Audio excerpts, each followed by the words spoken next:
To the outside world, being the oldest of 18 could appear to be a badge of honor, responsibility, honor, even a dash of pride. But Logan, under the perpetual grin, harbored a storm no one ever knew was there, and the real reason he vanished from the family as well as the lenses is far nastier than anyone ever imagined.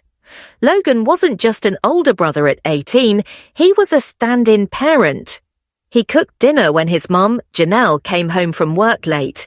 He helped his younger brothers with their homework. He acted as referee when Cody's anger was getting the best of him.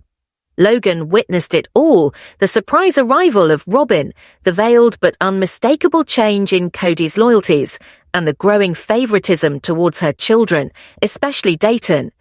But it was not merely favoritism that shattered Logan. It was what occurred behind the scenes, and it would ultimately cause him to make a choice that would change his life forever.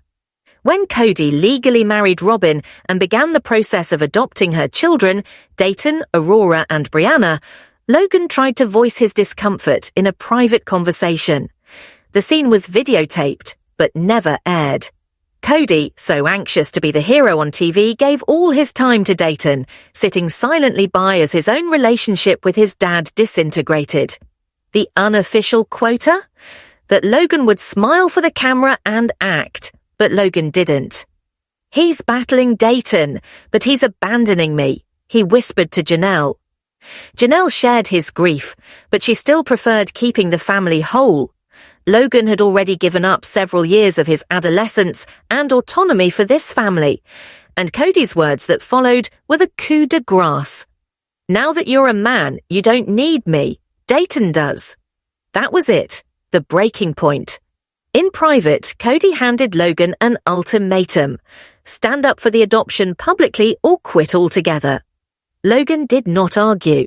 That night he quietly packed his things. No shouting, no begging. A private goodbye to Janelle. "I love you, but I can't pretend anymore." The official storyline of the show? Logan left to attend college and grow as a person. But the truth, kept behind the press releases and stage smiles, was that Logan had a desire for freedom.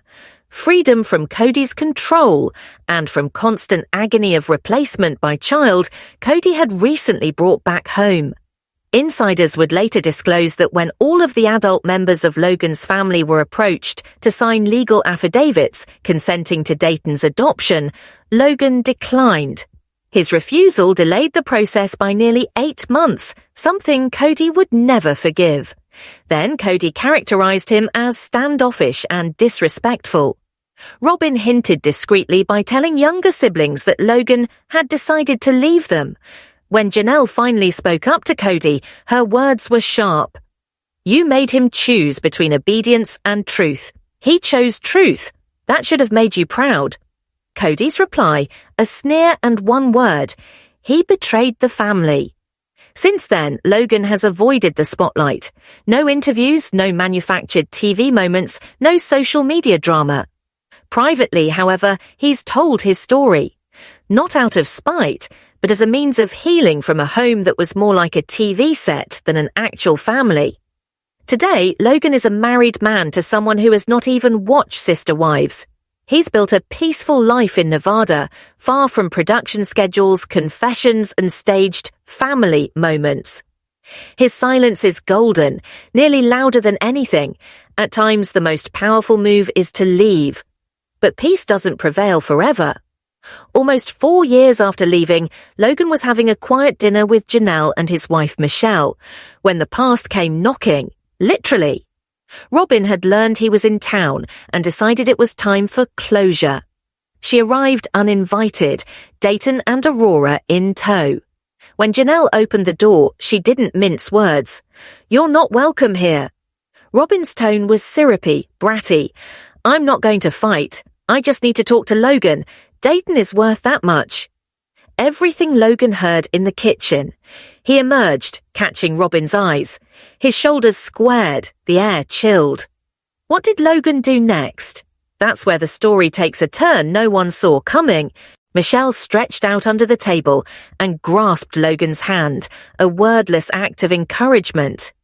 Logan spoke at last, his voice steady but unyielding, like steel in silk. "Robin, I owe you nothing. You made your choices, I made mine." Robin's mouth trembled, but she did not retreat. "You left, Logan, left this family. Do you know what that did to Dayton?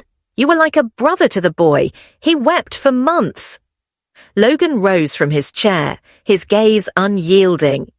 "Cody wept for Dayton too, but not once did he weep for me. Not when I told him that I couldn't afford to pay for that adoption. That's when he told me I no longer mattered." He took a step back, but Robin's voice broke like brittle ice. "You let pride murder the people who loved you." Logan shook his head. "No, Robin, I quit a system that forced me to lie. For the cameras, for court files, for a man who was only interested in control. That's not pride, that's self-respect." Aurora turned her face from him. Dayton's face was unreadable, his jaw set, but his eyes unsteady. Robin's voice cracked.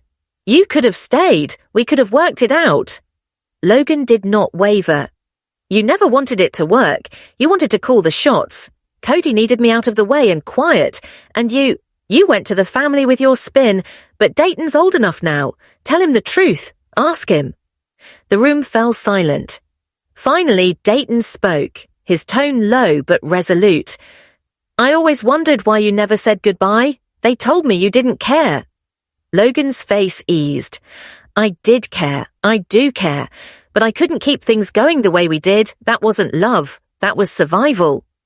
Dayton nodded, his eyes disturbed but not bitter. Robin's tears finally overcame her. "We were a family." Logan's gaze sliced into her words.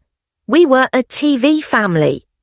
Before the tension could boil over, Janelle stepped in, her voice firm and tinged with exhaustion. "You didn't come here for closure, Robin. You came to guilt-trip Logan into rewriting history, your version of history, and you're not doing it in my house." She raised her hand to silence Robin, continuing, "Your two of you built your fantasized image for the photographers, and the rest of us faded into the background. Logan raised Cody's brothers and sisters so Cody could be daddy to you. And when he established boundaries, you accused him of being cold. I saw it. I lived it." Robin hunched her shoulders, control eroding from her. "Please," she whispered, "Dayton just wanted to see him." Logan moved forward and nodded at Dayton. "You know where to find me, anytime, just you." Snow started to fall outside as Logan took Michelle's hand and followed her out onto the back porch. Robin remained in the doorway, holding on to something already broken, something she could no longer fix. That evening, in the Flagstaff cul-de-sac, Robin returned with a strained, awkward silence. Her eyes were reddened, not from the tears she was struggling not to weep, but from held-back tears. She had approached Janelle's ready to pin down Logan into submission, and what she found was a mother no longer playing games, and a son no longer afraid of the father who raised him. As she entered the living room, Cody half-watched an old rerun of Knight Rider. He raised his eyes lazily. "So, did Logan wake up to reality?" Robin slowly removed her coat. No reaction. Cody leaned forward. "You did talk to him, didn't you?" Finally, she turned, and exasperation played in her eyes. "Yes, Cody, I spoke to him. And no, he didn't suddenly see things your way. He said to me what he's always said. You dumped him. You left him." Cody's jaw snapped tight. "That's ridiculous. I gave that child everything. A home, chances, order. And now because he didn't want to help Dayton get adopted, he's playing victim. It's pathetic." Robin's voice dropped to a whisper. "It's not pathetic, Cody. He's been hurting for years." Cody leapt up from the sofa, his voice short and shrill. "No, you're hurting because you didn't get the reunion you wanted, and now you want to guilt me. But that's on him, not me." Robin flinched. "He's not the enemy." The sound of Cody's voice cracked out like a whip. "He made himself the enemy. He disrespected my decisions. He abandoned his brothers and sisters. And you know how it looked when he wouldn't sign that affidavit for Dayton's adoption? The court grilled me relentlessly. He made me a fool, in court and in front of the entire nation. Robin's tone turned icy. So it was all about your reputation, not your son. Cody's jaw locked. Robin, please don't misunderstand this. A family is all about harmony, about being noble as one. Her grip on restraint snapped.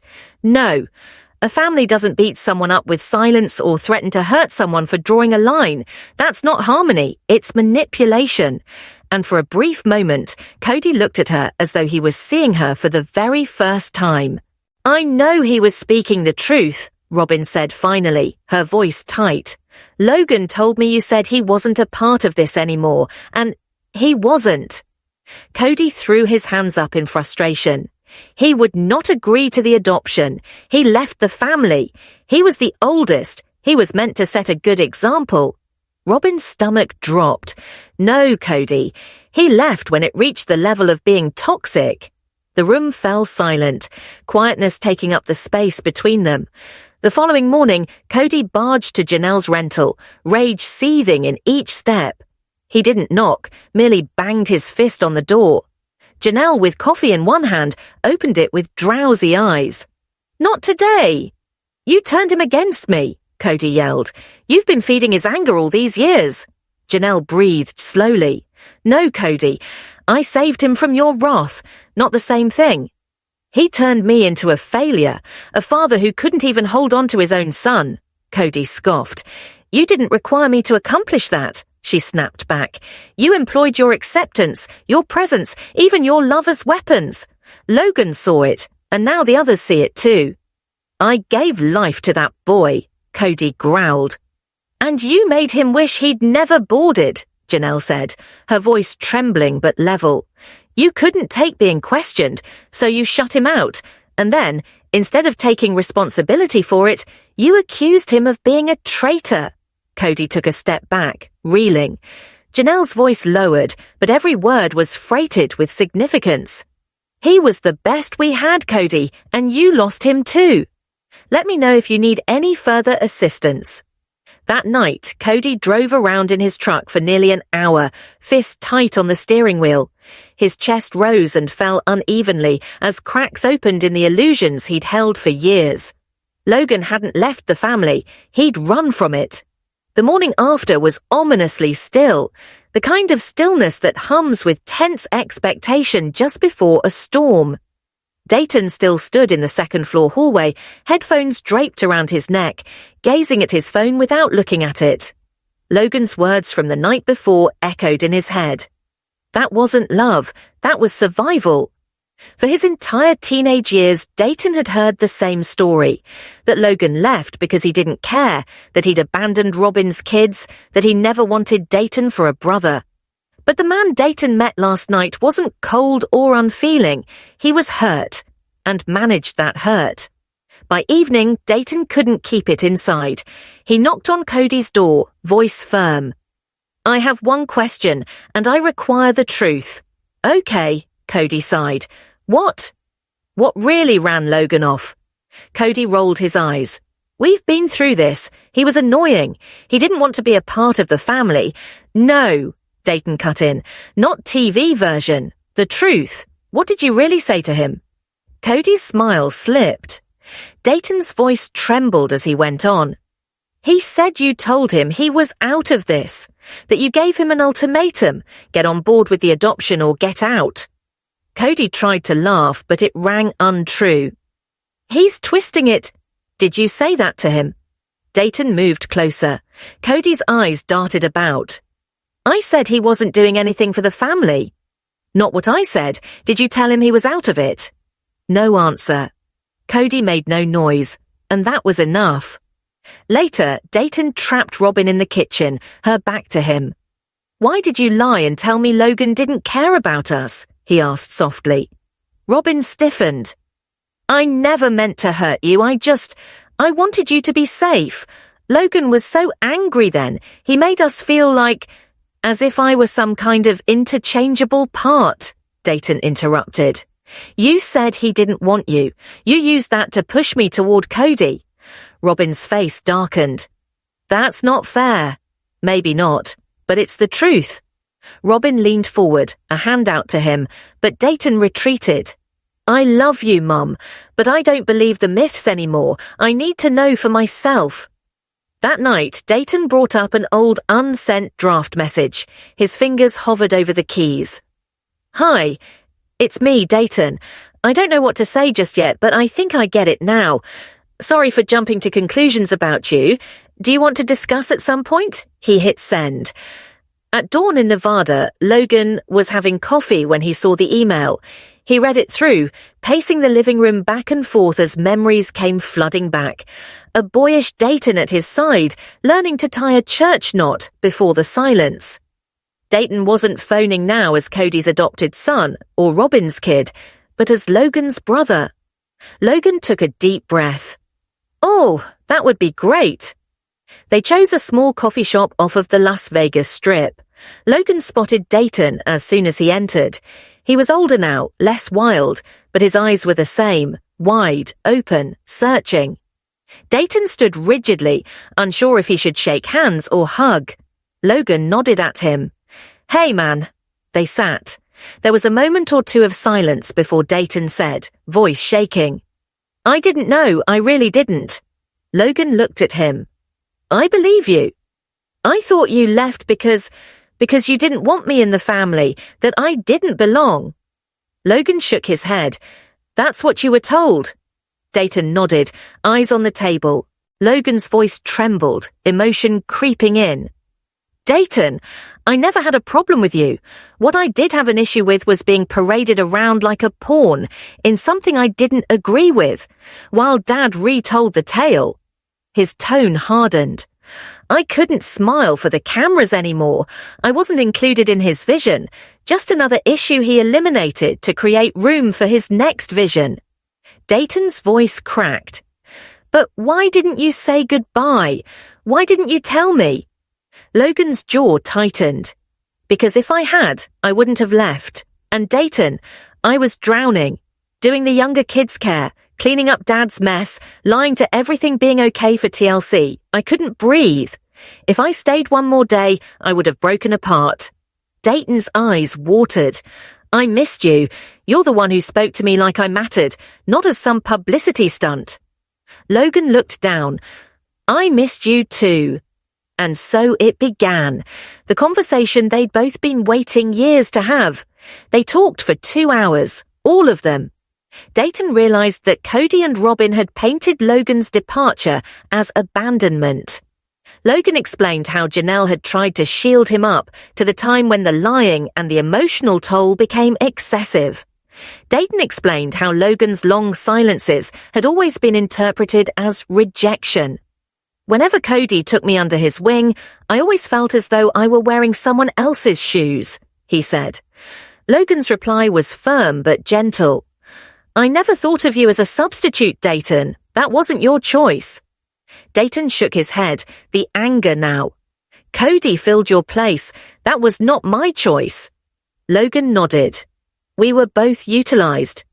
A suffocating silence, then insight, real connection. Dayton replied softly, So what do we do now? Logan smiled weakly. We begin anew, not as their sons, as brothers, just us, and for the first time in years. Dayton surrendered. Stepping out into the street, the Las Vegas air was cutting and lashing, but between them, ice had thawed. No, I forgive you needed to be spoken. Truth was already at work. And in Flagstaff too. Cody paced back and forth in the kitchen, boots pounding on the linoleum. His phone sat on the counter. No texts, no calls, just nothing. And nothing terrified him, because it always meant that something was happening outside of his control. Robin sat frozen at the table, the chamomile tea in front of her still unwrapped. Finally, she spoke. I saw Logan. Cody stood stock still, as if he'd been slapped at the back of his head. When? He growled. Robin faltered. Last night in Vegas. His breath exploded. You don't think that's a spiral? He strode towards the door, cursing under his breath. Logan's poisoning Dayton now, is he? Turning him on us? Robin followed him. No, Cody. Dayton asked questions and Logan told him flat out. Cody growled. Since the day he could talk, that kid's had a grudge, always looked at me as the villain. Robin's voice cracked but stung hard. You gave Dayton your name, but you gave Logan nothing. The words cut like a slap. That evening, Cody appeared at Janelle's rental without an invitation. Rage emanated from him. Janelle remained in the doorway, coffee in her mug, already aware. I'm assuming you heard they talked, she said carelessly. Cody took a step forward. You orchestrated it. You've been fomenting rebellion for decades. Janelle folded her arms. The rebellion was stewing anyway, Cody. I just refused to spin for you anymore. I'm still their dad, he snarled. No, she said as serenely as if talking about the weather. You're just a figurehead now, a man holding on to power he's never held in years. She said it calmly, but the punches were a knockout. Logan recalls, so do I. You informed him he was no longer a member of this family, and Dayton is aware. Your whole reputation is dissolving. Cody's expression set into a scowl. For the first time in his life, he looked out of breath. Janelle's tone grew softer, but her words cut with a sharper edge than ever. This wasn't about Dayton. It's about control, about you having to be the hero, even if it killed the real relationship you had.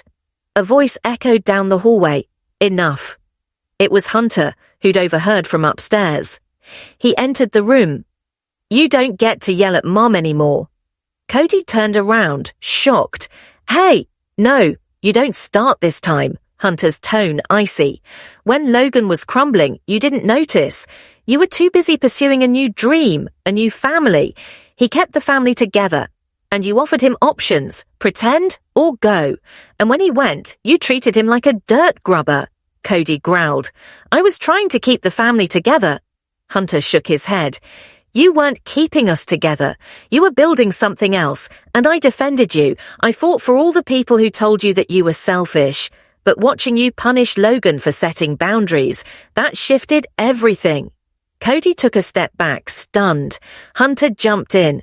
Sit with that. Don't debate. Feel it. Because Logan isn't broken in this situation. You are.